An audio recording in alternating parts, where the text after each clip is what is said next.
realistic in that context is rarely the goal, just like a film, right? Like really what you're aiming for is bigger than life because the constraints are, it's not actual reality, it's virtual reality. And just like with film, the constraints are such that you need to make it bigger than real to make it jump out of the medium to make it feel compelling and realistic, to the person experiencing it, right? Like if you've ever watched a home video, you can tell pretty quickly, like, real doesn't cut it. And so, these are things that we all already know, right? There are a bunch of new constraints, and some of them are not the ones you would guess. The first thing that I noticed is when I put the goggles on, anything that I see that would normally make a sound really needs to make a sound, right? Like it's probably the number one thing I noticed is if you see something, and it doesn't actually make a sound, any sound, it's super, like, takes you out of the space. So the other thing, 3D sound, right, is the thing that everybody is yelling about. Like, there's a dozen new companies, many of them making great products, and everybody's asking and talking about 3D. In fact, I just saw a blog post yesterday, which is a really interesting thing about 3D virtualized headphones and 3D sound, and kind of the comments and posts that followed it by our audio community was really interesting. How much confusion I think there is around 3D sound. But again, the thing is we've actually been here before, right? In fact, the A3D product that's up here, these guys were doing this, 15 years ago? No, more, 20 years ago. And I was talking to a developer today, and one of them had worked on this, right? So he was just like, oh yeah, this is all known. In fact, the technology that many of them are using, HRTF, right, and sort of that binaural, just so in case you don't know, 3D sounds in a virtual 3D space, making their sound and then being mixed down to 2 for headphones, right? That's kind of the definition we're using just for now. VR, whether you want to put a constellation in your room and try and do it that way, I kind of doubt that's going to be the way people are going to go. But for the moment, just putting on some headphones seems to be the way that people are approaching it. It's how we're certainly approaching it. And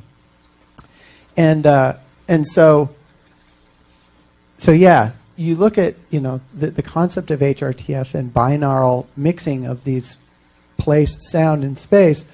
It goes back to the 60s and NASA research, right? They looked into it pretty early on, and it was applied in games, 20 years ago. So it's nothing new. And when you look at sort of like the best, I thought, maybe not the best, but one of the best presentations at GDC this year was the Sony one on their VR sound. And the thing I loved about it is basically they just described a really great audio engine, right? Like some really nice tools for kind of cheating propagation of sound. Because when you talk to the PhDs, like really propagating sound, it's a really tough problem. Like you can do it, but it takes big computers and it's not anywhere near real time. Maybe it will be sometime soon. Everybody's working on it now, which is interesting. But yeah, so when we started looking at it, we realized, like, look, as game audio designers, we already know what this is. Like, if you're a film guy, right, you're thinking about 3D sound as 10, 11 speakers, right?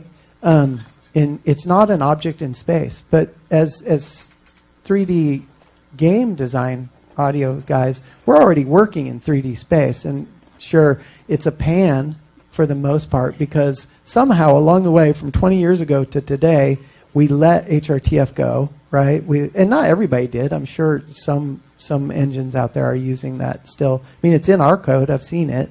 And we used it in Half-Life 2 for sure.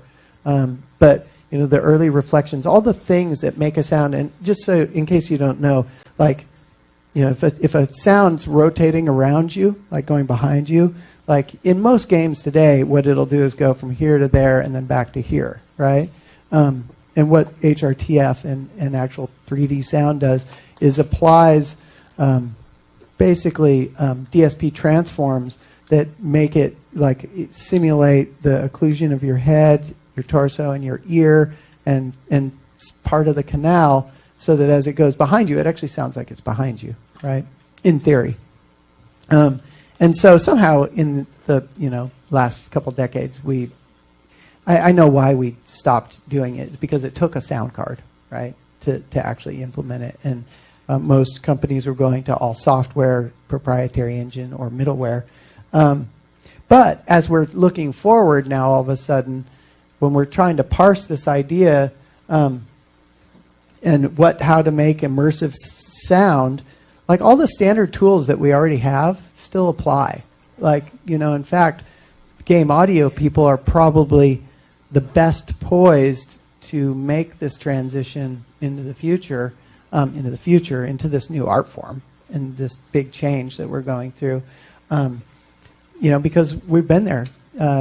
Film guys, like, if you're talking about Atmos and some of those systems, like, it's all new to them, right? And some of them are doing amazing work, don't get me wrong. And I think a lot of, again, looking back, like some of the choices they make will be perfectly apropos, right? Like non-realistic forms and whatnot.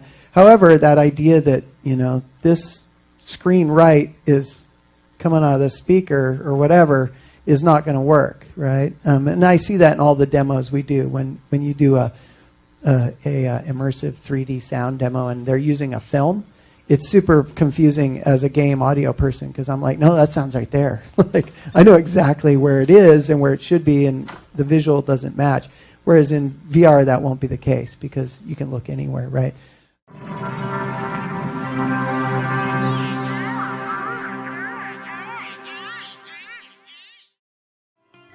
I was heavily involved with music, loved video games, loved film forever. I had truly no idea how this stuff worked until I came here.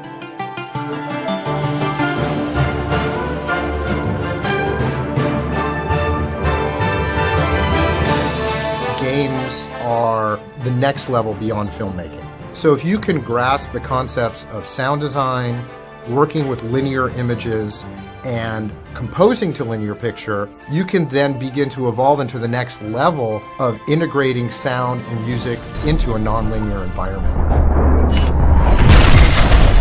Every student basically picks a section of gameplay that they're going to completely redesign the sound for. In addition to designing the sound as a movie, we're also going to treat that as a virtual persistent environment that they need to create a full suite of sound for that could be put into a game engine and actually turn that into a real live video game. Paramine was actually super essential because it gave me a systematic view of audio production. Paramine also really helped me with project management, music theory, middleware, music business has come up. Just about everything I took helped me at Double Fine. You're learning at Paramine from the real guys that are doing the work in the industry. That's priceless.